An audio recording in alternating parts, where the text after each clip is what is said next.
શ્રી બાબુલાલ પૂનમચંદ શાહ વિદ્યા સંકુલ સંચાલિત science and commerce college અને શ્રીમતી આર. એમ. પ્રજાપતિ આર્ટ્સ કોલેજના સંયુક્ત ઉપક્રમે એનસીસી અને એનએસએસ વિભાગ દ્વારા દેશના 80મા સ્વાતંત્ર્ય દિવસની અત્યંત ઉત્સાહપૂર્વક અને દેશભક્તિસભર વાતાવરણમાં ઉજવણી કરવામાં આવી હતી. દેશના રાષ્ટ્રીય ધ્વજને સલામી આપીને કાર્યક્રમની વિધિવત શરૂઆત કરવામાં આવી હતી. કોલેજના એનસીસીના કેડેટ્સ તથા એનએસના સ્વયંસેવકો દ્વારા શિસ્તબદ્ધ અને ભવ્ય પરેડ યોજવામાં આવી હતી. કેડેટ્સના કદમતાલ અને શિસ્ત જોઈને હાજર તમામ લોકોમાં દેશભક્તિનો નવો સંચાર થયો હતો. સંસ્થાના મંત્રી શ્રી ડોક્ટર નટુભાઈ પટેલ દ્વારા તિરંગાનું મહત્વ અને 2047 સુધી દેશને વિકસિત કરવામાં યુવાઓનું યોગદાન વિશે માહિતી આપી હતી. સમગ્ર સંકુલ ભારત માતા કી જય અને વંદે માતરમના નારાઓથી ગુંજી ઉઠ્યું હતું. આ ઉજવણીમાં કોલેજના આચાર્યશ્રી, અધ્યાપકગણ, NCC officer, NSS programme officer તથા મોટી સંખ્યામાં વિદ્યાર્થીઓ હાજર રહ્યા હતા અને કાર્યક્રમને સફળ બનાવ્યો હતો.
એનએસએસ અને એનસીસીના વિદ્યાર્થી મિત્રો, ખરેખર એનએસએસ અને એનસીસીના જે કેડેટ્સ એમણે જે ભૂમિકા ભજવી, પરેડ કરી, એ બધા વિદ્યાર્થીઓને ખૂબ ખૂબ અભિનંદન આપું છું.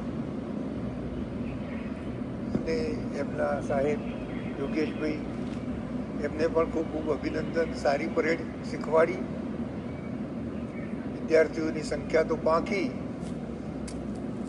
એટલે પ્રમાણિકતા અને શિસ્તના પાઠો જે વિદ્યાર્થીઓ છે અને જે અહીં નથી એમને આ વિદ્યાર્થીઓ કહેશે કે ભાઈ આપણા મંત્રીએ આવો એક સંદેશો આપ્યો છે કે આપણા પુસ્તકોમાં આ બધું ક્યાંય ભણવાનું નહીં મળે. શિસ્ત અને સંસ્કાર એ આપણા ઘરમાંથી, આપણા માતા પિતા મારફતે, અથવા તો આપણી શેરીમાંથી, અથવા તો જ્યારે પ્રાથમિક શાળામાં દાખલ થઈએ ત્યારથી પ્રાથમિક શાળા